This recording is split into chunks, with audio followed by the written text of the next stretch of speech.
Allez, on passe à votre dernier coup de cœur de la saison. On vous emmène parcourir la petite commune de Pévy dans la Marne. À flanc de collines, on aime y flâner pour découvrir sa riche histoire de l'Antiquité à la Première Guerre mondiale. Elle nous est racontée ce midi par Samuel Monod, Raphaël Doumergue et Paul-Antoine Boudet.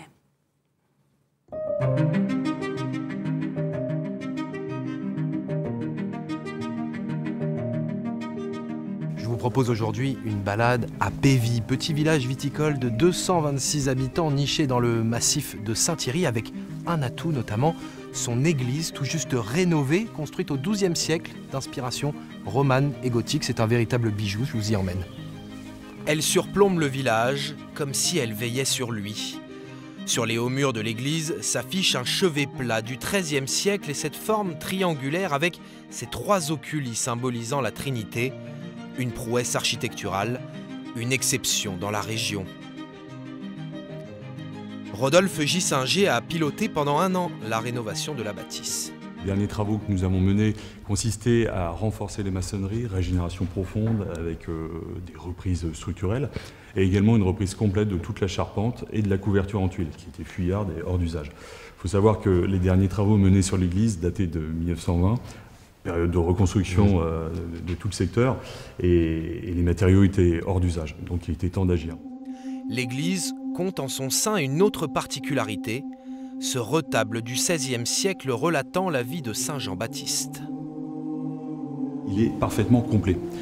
Les têtes ont été conservées, malgré les frasques révolutionnaires qui bien souvent venaient décapiter les statuaires religieuses. Ici, l'ensemble a été conservé. Et par ailleurs, on a également des vestiges de polychromie encore en place, donc ce qui permet de confirmer que l'ensemble du retable était décoré et peint à l'époque. Dans le village, de hauts murs de pierre bordent les rues, témoins d'un passé traumatisant.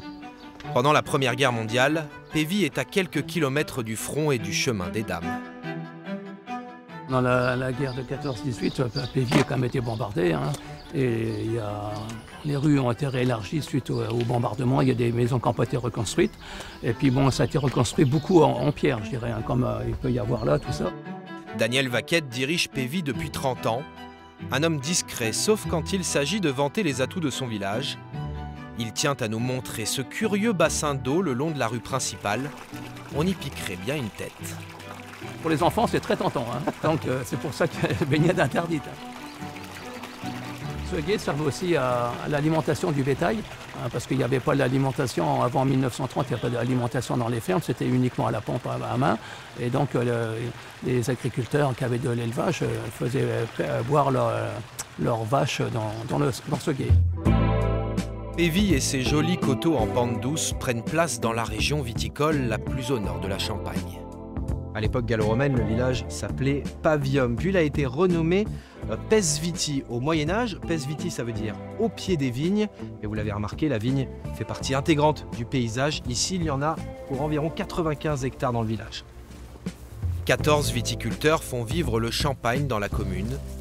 En ce début d'été, les travailleurs s'attellent au palissage de la vigne. Nous rencontrons Christian, propriétaire d'une maison. Bon, ça va, ça se passe bien. On a une bonne équipe. Comment c'est de vivre à Pévy?